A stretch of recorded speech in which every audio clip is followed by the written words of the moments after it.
Microtransactions. DRM. Pre-order DLC. Dislike content. Blind, stupid fucking fanboyism. What's up, gamers? Welcome to Gamer Rant. My name's Kevin. In today's episode, we're going to finish part 2 of Ubisoft Quartz, basically buy, sell, trade, microtransactions. Despite a French trade union that responds, Ubisoft Paris calling the move useless and ecologically mortifying tech, Guillemot announced that the company is standing behind the decision to introduce blockchain gaming, paid buy-sell microtransactions. Per Kotaku, according to multiple sources, Guillemot's answers were vague and full of NFT related buzzwords such as metaverse and Web 3.0. You know, you look at the history of gaming. There was once a time where video game developers fought to have video games be seen as an art form because they weren't considered an art form back in the day. And then when you ultimately look at where they are now, can we really call video games art?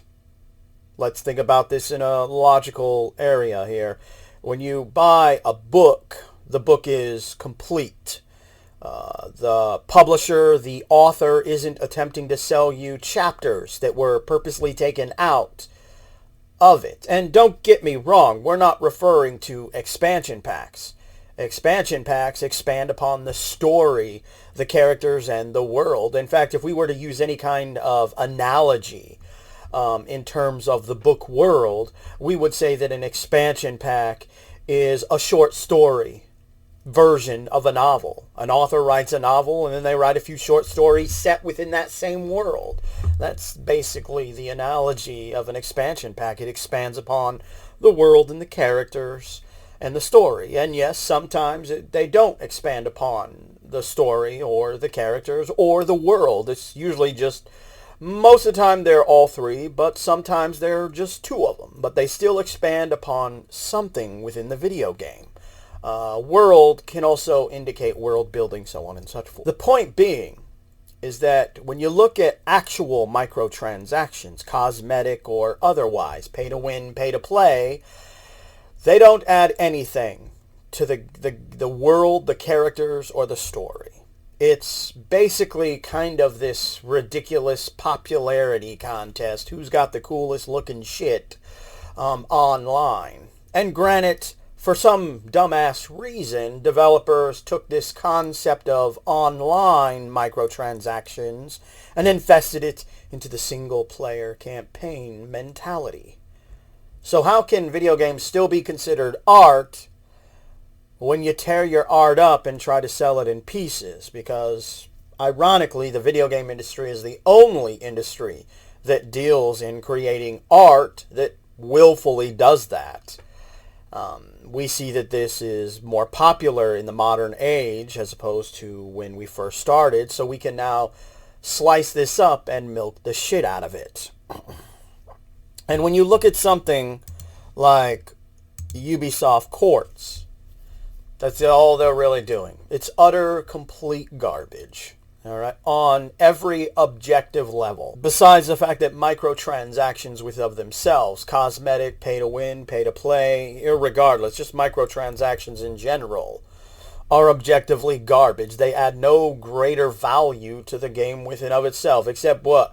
Maybe some kind of minor glory for some dumbass who decided to buy the bullshit because he thinks he or she looks fucking cool online. Or how about every one of them crap-ass, half-ass YouTubers out there that you see all the time pushing for their subscribers to go download some stupid-ass microtransaction mobile fucking game.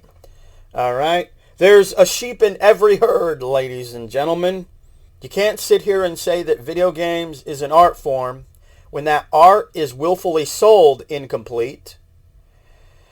And when you're going to create literal accessories for art. Tell me, how many accessories exist for a book? And yes, when I'm referring to accessories, we're not talking about some stupid little light that you can clip onto your book or a bookmark.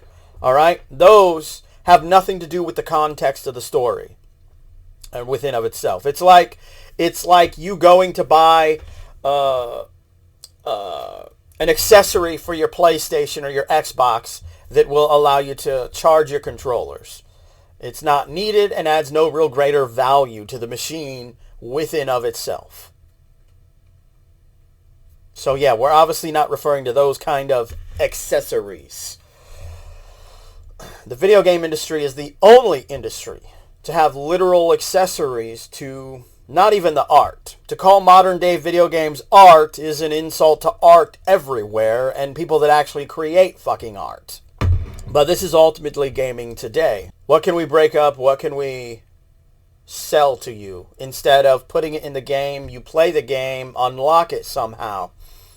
Because money. Ubisoft, despite a French trade union that represents Ubisoft Paris calling the move useless and blah blah blah, Guillemot announced that the company is standing behind the decision to introduce blockchains per gaming. And of course he's going to stand behind it because it's money.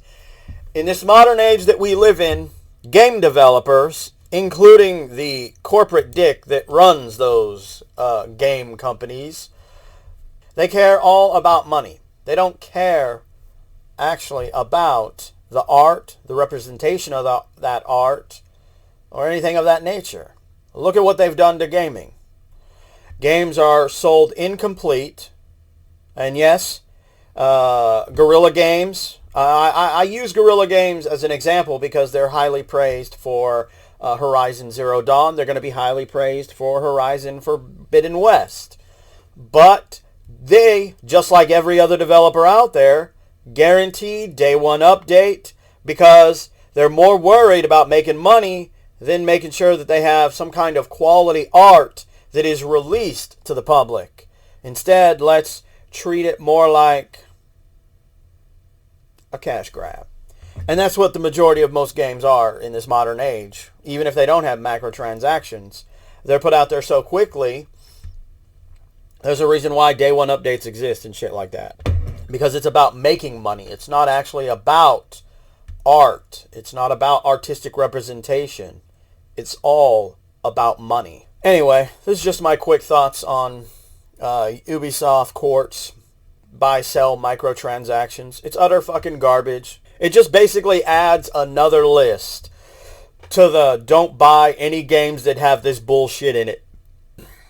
That's pretty much it. Although it's still technically microtransactions, so either way, I ain't buying that garbage. You're going to have tons of gamers that complain about this shit, and yet they're the ones continuing to play these games with microtransactions. Because just because you don't directly buy it, doesn't mean you're not supporting it. Don't support the game at all, and eventually, guess what's going to happen, gamers? Developers are going to stop doing this shit because they're not selling anything. But in a sad way, I kind of agree with Guillemot here. Eventually, gamers are just going to get used to it. Because that's what gamers, when it comes down to gamers, that's what gamers do. When push comes to shove, they sit down, shut up, and they eat that slice of cake like a little bitch.